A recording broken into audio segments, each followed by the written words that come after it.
वर्तमान की स्थिति को देख करके ध्यान रखिएगा, ये लगता है कि जो निर्माण इस मानव का होना चाहिए था, वो निर्माण की श्रृंखला तो आज कहीं गुमसी हो गई है, थकसी गई है। वेद ने कहा मनुर्भव जनिया दिव्यम जन्म मनुष्य बनो, और निवेदन आप लोगों के मध्य में कर दूं बंधुओं, मनुष्य बनता नहीं है, अपने आप इसको बनाना पड़ता है। पशु पक्षियों के बच्चों को मेरी माताओं कभी बनाने की आवश्यकता नहीं पड़ती, लेकिन मनुष्य के बच्चे बिना बनाए कभी बनते, जोर से बोलो, नहीं, इनको बनाना पड़ता है।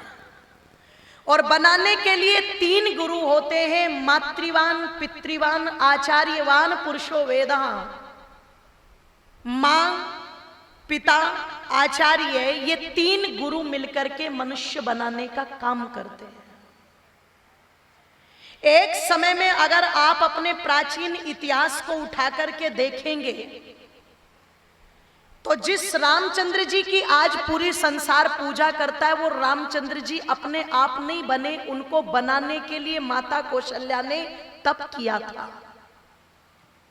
इतना तप करती थी माताएं, अपने खान पान का भी ध्यान रखती थी, अपने आचरण का भी ध्यान रखती थी, अपने विचारों का भी ध्यान रखती थी। क्यों?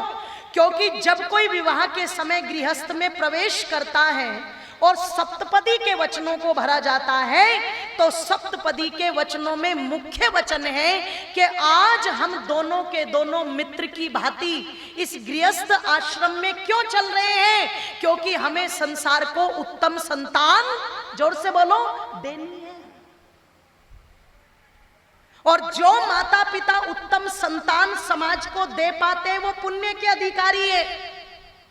पर मैं पहले ही हाथ जोड़ लेती हूं, अगर किसी माता पिता के माध्यम से कोई व्यभिचारी संतान पैदा हो गई, कोई बलात्कारी संतान पैदा हो गई, कोई अनाचारी अत्याचारी संतान पैदा हो गई, कोई भ्रष्टाचारी या देशद्रोही आतंकवादी जैसे निकम्मों को पैदा कर दिया, तो ध्यान रखना वो माता पिता दंड के भी अधिकारी है, क्योंकि ऐसी संतान को पैदा करके भी पाप कर दिया उन्होंने।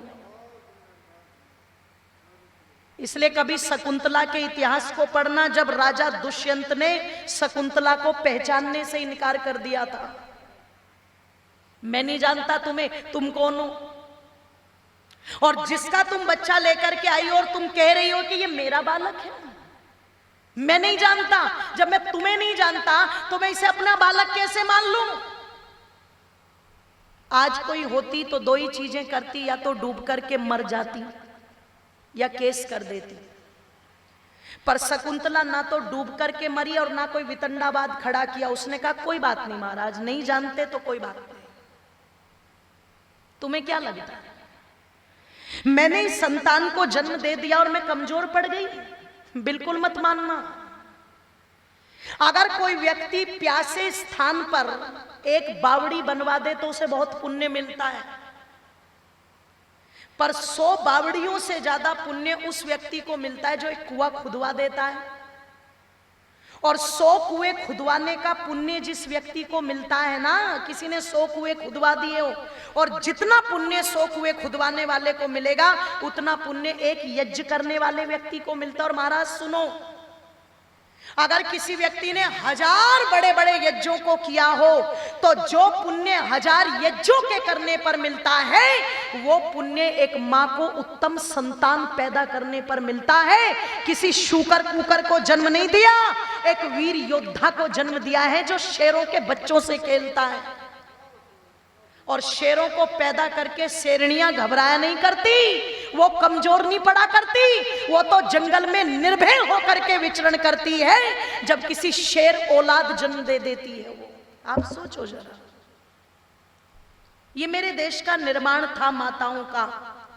इसलिए मदालसा ने जब चाहे सन्यासी बना दिए और जब चाहे, जोर से बोलो, राजा बना दिए। निवेदन कर दूं, जब चाहा माता जीजाबाई ने 14 वर्ष की उम्र में छत्रपति शिवाजी जैसा शेर पैदा कर दिया, जिसने 14 वर्ष की आयु में ही सिंहगढ़ के किले से मुगलों के झंडे को नीचे डाल दिया था और अपनी वैदिक संस्कृति का ध्वज वहां पर लहरा दिया था। ओ मेरी माताओं, इसीलिए आपको कहा गया है माता निर्माता भवती, मां निर्माण करती है। तुम जैसा चाहो वैसा निर्माण कर सकती हो, पर निर्माण कौन करेगी? निर्माण वो करेगी जो माता के लक्षणों को धारण करके चलती है। निर्माण कौन करेगी? निर्माण वो करेगी जिसका उद्देश्य है कि मेरे गर्भ में जो बालक पल रहा है, मैं इसे धर्म के लिए तैयार करूं, मैं इसे समाज के लिए तैयार करूं, मैं इसे राष्ट्र के लिए तैयार करूं। इसलिए वो माता तो पूरी ताकत लगा देती है संतान का निर्माण करने पर, वो पिता पूरी ताकत लगा देता है संतान का निर्माण करने पर वर्तमान में मैं देखती हूं माताओं के अंदर से ये भाव समाप्त हो चुका है, पिता के अंदर से ये भाव समाप्त हो चुका है। वो लोगों, कभी इतिहास पढ़ना शांतनु महाराज का, जिस समय शांतनु महाराज का विवाह जाह्नवी के साथ हुआ था, राजा जनू की लड़की थी, उस समय अपने पति को विवाह से पहले ये बात कह दी थी कि 5 वर्ष तक मैं अपनी संतान को जहां चाहूंगी वहां उसका पालन पोषण करूंगी। आप यदि कोई हस्तक्षेप न करे तो मैं विवाह करूं, नहीं तो मैं नहीं करूंगी। विवाह नहीं हुआ, पर ध्यान कहां धर रखा है? संतान के, जोर से बोलो, निर्माण पर। आज जानते हो जिन युवक और युवती का विवाह होता है उनकी बातें कैसी कैसी होती है। एक दिन शर्म को भी शर्म आई होगी ये सुनकर के, मैं छत पर टहल रही थी और एक परिवार के अंदर एक युवती की शादी होने वाली थी, फोन पर अपनी सहेली को बता रही है, मैंने तो अपने होने वाले हस्बैंड से बोल दिया कि मैंने आज तक ड्रिंक नहीं की, ये मेरे घर वाले जो है ये ओल्ड फैशन है, इसलिए मेरी इच्छा है शादी के बाद में हम सबसे पहले जब घूमने जाए तो मैं सबसे पहले ड्रिंक करूं, शराब पीऊं। ये किसे जन्म देंगे? आप सोचो, जिनका उद्देश्य विवाह के बाद में शराब पीने का है, जिनका उद्देश्य विवाह के बाद में क्लब में पार्टियां करने का है, जिनका उद्देश्य विवाह के बाद में छोटी छोटी ड्रेस पहन करके अपने प्रदर्शन करने का है, ये क्या आगे की नींव तैयार करेंगे? कैसे इनकी संतानें होगी, कैसे इनके परिवार होंगे, क्या ये समाज राष्ट्र को देंगे? जरा सोचो, आज उस व्यभिचार के मद में आकर के जो संतानें पैदा की जा रही है वो इसीलिए व्यभिचारिणी बन रही है क्योंकि ना तो माँ के पास में चरित्र नाम की चीज है और ना पिता के पास में चरित्र नाम की चीज है। और ये भौतिकवाद लोगों कुछ दिनों तक तो अच्छा लगता है, कुछ दिनों तक ये चकाचौंध सबको अच्छी लगती है, लेकिन कुछ दिनों के बाद में लौट करके आपको फिर वहीं आना पड़ेगा। आपके बच्चे अगर आपके मुंह पर सिगरेट का धुआं उड़ाते हैं तो आपको बुरा लगेगा।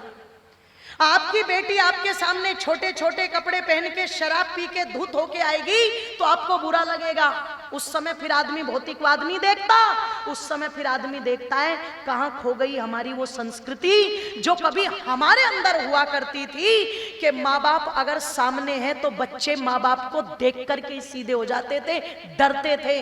ईमानदारी से बताना, आज माँ बाप से बच्चे डरते हैं या बच्चों से माँ बाप डरते हैं? क्यों जी, जोर से बोलो। माँ बाप डरते हैं। अगर रात को बेटा 12 बजे शराब पी करके आ रहा है और पिता कुछ कहने के लिए चल देना तो माँ हाथ पकड़ लेती है, ना ना ना ना ना ना, कुछ कहना मत। क्यों? जवान बेटा कहीं कुछ, जोर से बोलो, करना ले। मतलब उसको कुछ मत कहना, जवान बेटा कहीं कुछ करना ले। पर जो यहाँ पर 50 साल से सब ऊपर के या नीचे के बैठे हुए हैं, 50 तक के बैठे हुए हैं, एक बार उनसे पूछना, जरा सी गलती हो गई और पिता ने कोने में रखा हुआ लट उठाया और ऐसी सर्विस कर दी बॉडी की, दोबारा उस गलती को करने की हिम्मत, जोर से बोलो, हुई क्या जी? नहीं हुई, बिल्कुल भी ध्यान रखना। वो औलादे नहीं बिगड़ी। अरे कुंभकार भी घड़ा बनाता है तो थोड़ी चोट तो उसे भी देनी पड़ती है घड़े को आकार देने के लिए। अगर वो थोड़ी चोट भी नहीं दी जाएगी तो कैसे उसमें वो सही आकार आएगा। आज लाड़ प्यार देकर के संतानों को बिगाड़ने के साधन माँ ने भी बना दिए, पिता ने भी बना दिए, और विद्यालय में चले जाओ तो सरकार ने अध्यापकों के भी हाथ बांध दिए कि चाहे हमारे बच्चे बिगड़े चाहे सुधरे तुम्हें कुछ नहीं कहना। तो मास्टरों को क्या पड़ी है उनको कुछ कहने की? मास्टरों को क्या पड़ी है कुछ कहने की? अध्यापक क्यों बोलेंगे? इसलिए एक समय था जब अपने टीचर के सामने आंखें मिलाने की हिम्मत नहीं होती थी। आज मैं देखती हूं क्लासों में जाकर के लड़कियां अपने सर से बात करती है, अरे यार सर, अपने अध्यापक को बोल रही है वो ये शब्द, अरे यार सर। आप सोचो क्या चीजें निकल करके जा रही हैं। बहुत कुछ निकल रहा है, और इस बहुत कुछ को अगर बचाना चाहते हो तो वेद कहता है मनुर्भव, मनुष्य बनाओ। बनेंगे नहीं है अपने आप। बिना बनाए डॉक्टर नहीं बनता। डॉक्टर बनाने के लिए बच्चे पर लाखों रुपए खर्च करने पड़ते हैं, ताकत लगानी पड़ती है, तब डॉक्टर बनता है। बिना बनाए इंजीनियर नहीं बनते, बिना बनाए आईपीएस नहीं बनते, बिना बनाए पीसीएस नहीं बनते। तो इनको भी बनाना, जोर से बोलो, पड़ेगा। और बनाने का काम कौन करेंगी? मेरी माताओं, बनाने का काम आप करोगी, आप करोगी। इसलिए आपके विषय में कवि ने कहा कि तुम घर को स्वर्ग बनाओ री, भारत की नारियों। ये राशि देकर के हमारी एक बहन और भैया ने मुझे सम्मानित किया है। मैं उनका बहुत बहुत धन्यवाद करती हूँ जिन्होंने उत्साहवर्धन किया। और क्या कहा कि तुम घर को स्वर्ग बनाओ री, भारत की नारियों। तुम घर को स्वर्ग बनाओ री, भारत की नारियों। भारत की नारियों, भारत की नारियों, भारत की नारियों, भारत की नारियों। तुम वैदिक, तुम वैदिक, तुम वैदिक धर्म निभाओ री, भारत की नारियों। तुम वैदिक धर्म निभाओ री, भारत की नारियों।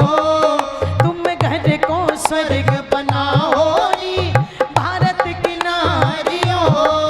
तुम घर को स्वर्ग बनाओ री, भारत की नारियों। तुम घर को स्वर्ग बनाओ री, भारत की नारियों। तुम घर को स्वर्ग बनाओ री, भारत की नारियों।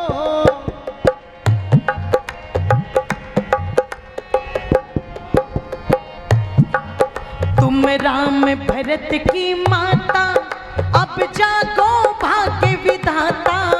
तुम राम भरत की माता, अब जागो भाग्य विधाता। वीर थाना, ए वीर थाना, वीर थाना समय गवाओ री, भारत की नारियों। वीर थाना समय गवाओ री, भारत की नारियों। तुम घर को स्वर्ग बनाओ री, भारत की नारियों। तुम घर को स्वर्ग बनाओ री, भारत की नारियों। तुम घर को स्वर्ग बनाओ री, भारत की नारियों। तुम घर को स्वर्ग बनाओ री, भारत की नारियों।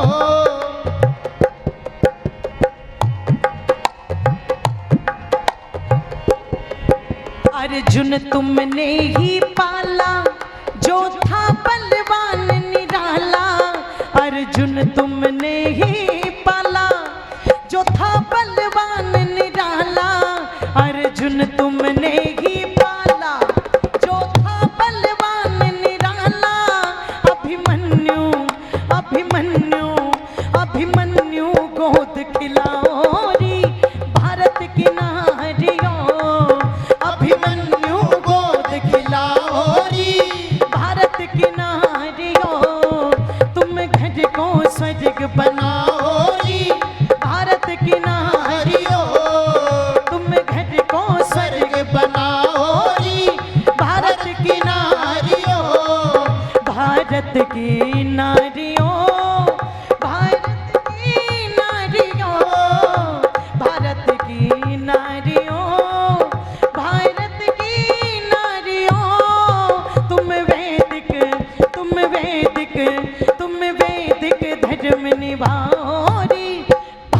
की नारियों, तुम वैदिक धर्म निभाओ री भारत की नारियों, तुम घर को स्वर्ग बनाओ री भारत की नारियों, तुम घर को स्वर्ग बनाओ री भारत की नारियों।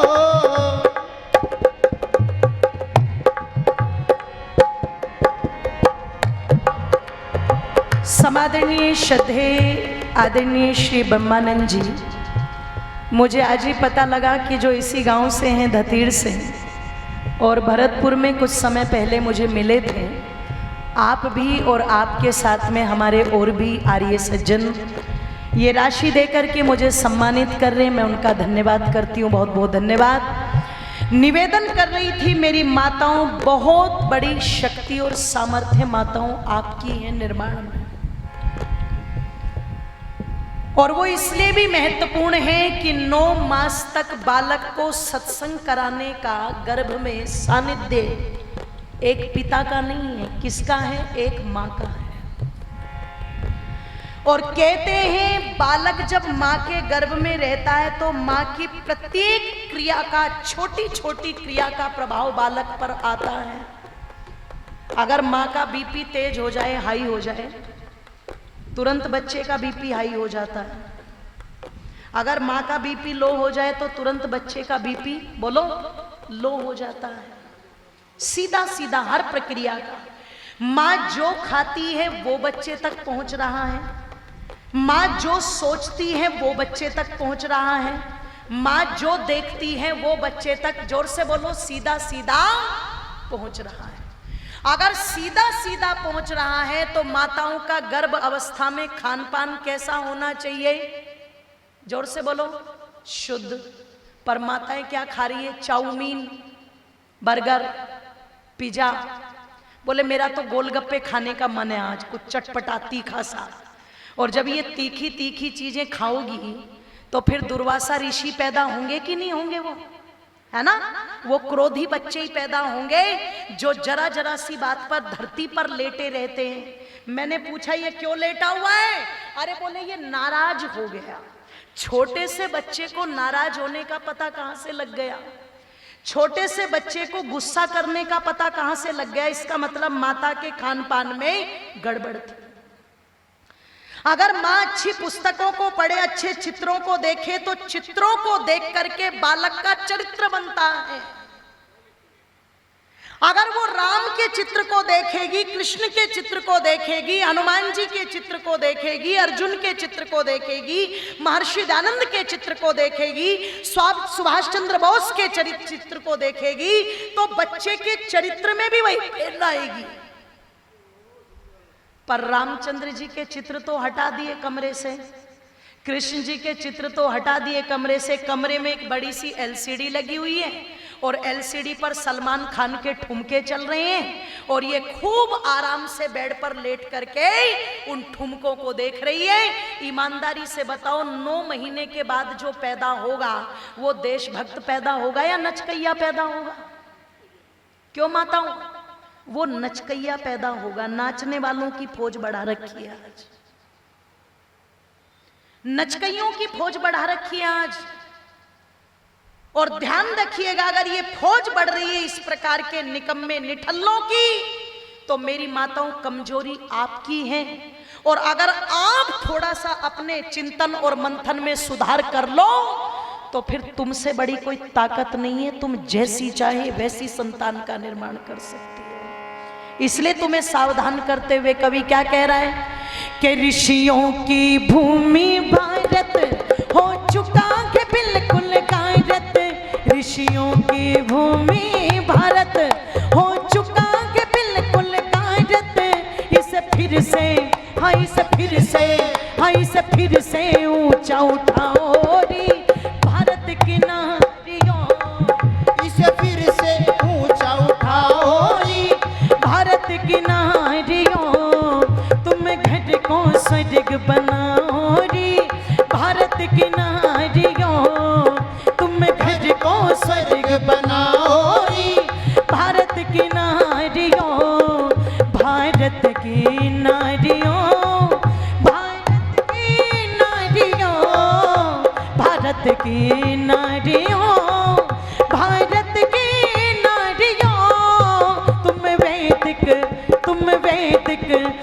वैदिक धर्म निभाओ रे, भारत की नारियों, तुम वैदिक धर्म निभाओ रे, भारत की नारियों, तुम वैदिक धर्म निभाओ रे, भारत की नारियों, तुम वैदिक धर्म निभाओ रे, भारत की नारियों।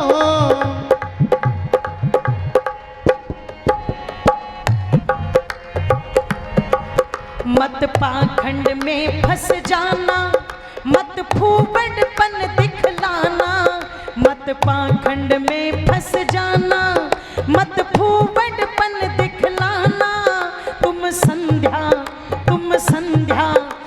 संध्या हवन रचाओ रे, भारत की नारियों, तुम संध्या हवन रचाओ रे, भारत की नारियों, तुम घर को स्वर्ग बनाओ रे, भारत की नारियों, तुम घर को स्वर्ग बनाओ रे, भारत की नारियों।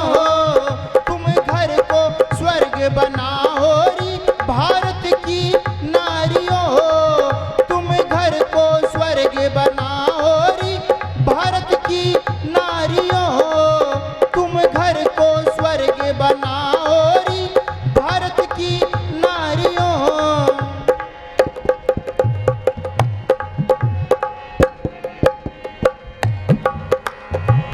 जिन आर्यजनों ने ये राशि देकर के सम्मानित किया है उनका धन्यवाद। और मेरी माताओं निवेदन कर रही थी कि बहुत बड़ा दायित्व कर्तव्य आपका है। किस रूप में? करो सास ससुर की सेवा, जो है ये असली खेवा, करो सास ससुर की सेवा, जो है ये असली खेवा, करो सास ससुर की सेवा, जो है ये असली खेवा, पतियों के मान बढ़ाओ रे, भारत की नारियों, पतियों के मान बढ़ाओ रे, भारत की नारियों, तुम घर को स्वर्ग बनाओ रे, भारत की नारियों, तुम घर को स्वर्ग बनाओ रे, भारत की नारियों, भारत की नारियों, भारत की नारियों, भारत की नारियों, भारत की नारियों, तुम वैदिक धर्म निभाओ रे, भारत की नारियों, तुम वैदिक धर्म निभाओ रे, भारत की नारियों, भारत की नारियों, भारत की नारियों, भारत की नारियों, भारत की नारियों, भारत की नारियों, भारत की नारियों, भारत की नारियों।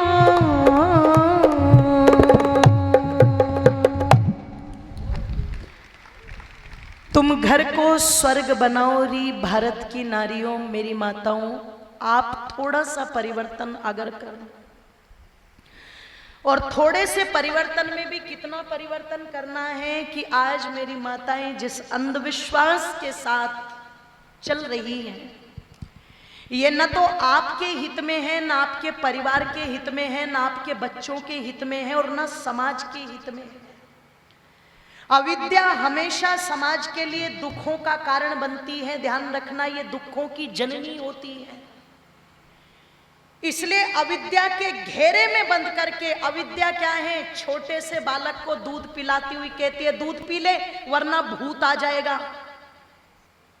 अच्छा, ईमानदारी से हाथ उठाना, कौन कौन सी बोलती है ये? उठाना जरा हाथ एक बार। एक नहीं उठाएगी, एक नहीं उठाएगी, लेकिन बोलती सारी है दूध पी ले। चलो एक माता जी ने कहा, बोले बेटी मैं तो बताती हूँ, मैं तो बताती हूँ। आपने पता लगा उस बालक को ये कह करके दूध पी ले वरना भूत आ जाएगा, कायर बनाया या बहादुर बनाया? कायर बनाया ना। और जिसे तुमने कायर बना दिया वो आगे चल करके खून को देख करके उल्टी कर देगा, ध्यान रखना। तुम तो उन्हें कायर और कमजोर बना रही हो, उन्हें अंधविश्वास के घेरे में फंसा रही हो, भूत चुड़ैल डाकनी पिशाचनियों से डरा डरा करके, और घटना भी पता नहीं कहां कहां से निकाल करके लाती है, अनर्गल बातें बच्चों को सुनाती है और बच्चों को कमजोर और कायर बनाने का काम करती है। मैं तो परमात्मा का धन्यवाद करती हूँ, जीजाबाई तुम्हारे जैसी नहीं थी। अगर तुम्हारे जैसी होती तो छत्रपति के हाथ में तलवार दे करके उसे लड़ना ना सिखाती। मैं तो धन्यवाद देती हूं कि जयंताबाई तुम्हारे जैसी नहीं थी। अगर तुम्हारे जैसी होती तो महाराणा प्रताप जैसा योद्धा हमें कभी मिलने वाला नहीं था। तुम अपने अंधविश्वास से खुद भी गर्त में गिरती हो और बच्चों को भी गर्त में गिरने का काम करती हो। माताओं, इस अंधविश्वास और पाखंड को छोड़ो। अपने घर के अंदर बच्चों को बताओ, बेटे परमात्मा सब जगह है, और जो परमात्मा की व्यवस्था के साथ जुड़ करके चलता है फिर उसे कहीं पर डरने की आवश्यकता, जोर से बोलो, नहीं पड़ती। चाहे दिन हो, चाहे रात हो, चाहे प्रकाश हो, चाहे अंधकार हो, वो निर्भय होकर के सब जगह विचरण करता है, उसको डरने की आवश्यकता नहीं पड़ती। इसलिए माताओं, ये चेतना बच्चों के अंदर भरने का प्रयास करो। जब भी आपको समय मिले बच्चों को पास बैठा करके वीरों की कहानियां सुनाने का प्रयास करो। आज दुख होता है, छोटे छोटे बच्चों को भी मोबाइलों में चिपका रखा है माताओं ने, और खुद भी मोबाइलों में चिपकी बैठी है, खुद भी मोबाइल से फुर्सत नहीं। और इतनी बीमारी मोबाइल की आ चुकी है। एक दिन एक स्त्री आधा घंटे तक बात करती रही, आधा घंटे तक, और आधा घंटे तक बात क्या कर रही थी? फलानी ऐसी है, ढिमकी ऐसी है, वो ऐसी है, वो ऐसी है, और आधा घंटे तक बात करके जानते हो उसने एक वर्ड क्या बोला लास्ट में? देख बहन, हम तो किसी के बारे में कुछ कहते नहीं। आधा घंटे से कग्गे की तरह काएं काएं करने में लगी हुई है, और आधा घंटे के बाद बोल रही है, देख बहन हम तो किसी के बारे में कुछ कहते नहीं, अच्छा मैं फ्री होकर के बात करूंगी, अभी टाइम नहीं मेरे पास में। आधा घंटे तक, और उसके बाद में क्या कह रही है? जोर से बोलो, फ्री होकर के। ये तो फ्री फट वैसे ही था, बात तो वो फ्री होके करेगी। तो वो रूंगा चलता था ना एक टाइम में, दुकान पे जाते थे तो बोले बच्चों को कुछ दे दो, तो आए ले जा, तो वो तो ऐसे उसने बात की। अब आप चिंतन करना, मैं ये नहीं कहती मोबाइल पर बात करना गलत है, पर मुझे एक बात बताओ, ये न्यूज चैनल वाली आती हैं, ये 10 मिनट में सारी दुनिया की न्यूज सुना देती है। तुम्हारी ऐसी कौन सी बात है जो एक एक घंटे तक फोन पर चिपक चिपक के भी नहीं होती? और जानती हो, जो एक एक घंटे तक फोन पे चिपकती है फिर वो घर में क्या तांडव मचाती है? ना वो सास की सेवा कर सकती, ना वो ससुर की सेवा कर सकती, ना वो पति का मान सम्मान कर सकती।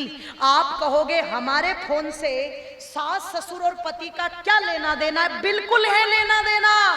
आजकल ये फोन पर चिपके रहते हैं, पता लगा मायके में माँ के साथ फोन मिला हुआ है, घंटों तक माँ को अपनी ससुराल की एक एक बात बता रही है, और जो घंटों तक अपनी माँ के साथ मायके में चिपकी रहेगी, मैं लिख करके देती हूँ, गारंटी दे करके कहती हूँ, वो ससुराल में कभी किसी का सम्मान कर नहीं सकती। ध्यान रखना, आज हमारे परिवार टूट रहे हैं इस अनर्गल वार्तालाप के कारण, अनर्गल वार्तालाप के कारण। आज जो आपसी प्रेम, जो सौहार्द है ना, वो खत्म हो रहा है। आज दिखावे के रिश्ते रह चुके हैं। ये फोन पर बातें नहीं होती थी, जब फोन नहीं होते थे कभी उन रिश्तों को याद करना। मामा आते थे, बुआ आती थी, कितनी बातें रहती थी आदमी के पास में करने के लिए। आज तो पता लगा फोन पर ही दूर दूर से बस मीठी मीठी बातें, और अगर पता लग जाए ना आ रहे हैं तो जानते हो क्या कहते हैं? फोन करके आना, कितने समय के लिए आओगे ये भी बता देना, ताकि हम अपनी व्यवस्था रखें। रिश्तों में भी मोल भाव आ चुके हैं। क्यों? वास्तविक प्रेम तो खत्म हो गया, दिखावटी चीजें रह गई। तो इस मोबाइल की बीमारी से खुद भी बचो और अपने बच्चों को भी बचाने का काम करो। छोटे छोटे बच्चे मोबाइल पर मेरी माताओं ऐसी ऐसी चीजें देख रहे हैं जिससे बच्चे डिप्रेशन का शिकार हो रहे हैं, तनाव का शिकार हो रहे हैं। और जैसे शराब छुड़वाने के लिए नशा मुक्ति केंद्र है ना, अगर ये लत इसी प्रकार से चलती रही तो एक दिन जगह जगह मोबाइल की लत छुड़वाने के लिए केंद्र खोलने पड़ेंगे। ध्यान रखना, जिस हिसाब से आदमी लिप्त हो रहा है इन चीजों में। क्यों? मम्मियां खुद व्हाट्सएप पर लगी पड़ी हैं, तो बच्चे क्यों नहीं चिपकेंगे? तो अपने बच्चों को इन चीजों से बचा करके उन्हें महापुरुषों की कहानियां सुनाया करो, उन्हें अपने इतिहास के बारे में बताया करो। क्योंकि जब माताएं अपने इतिहास के बारे में बच्चों को बताती हैं तो बच्चों पर उन चीजों का असर आता है। कितना? इतना कभी महाराणा प्रताप की जीवनी को पढ़ना, जब उनकी मां जयंताबाई महाराणा प्रताप को गोद में लेकर के अपने ससुर राणा सांगा की वीरता के किस्से सुनाया करती थी, और महाराणा प्रताप जब उनसे ये किस्से सुना करते थे, निवेदन आप लोगों के सामने कर दूं मेरी माताओं, तो महाराणा प्रताप के अंदर ये भाव भर गया कि चाहे कुछ भी हो जाए मुझे अपने दादा जैसा बनना है।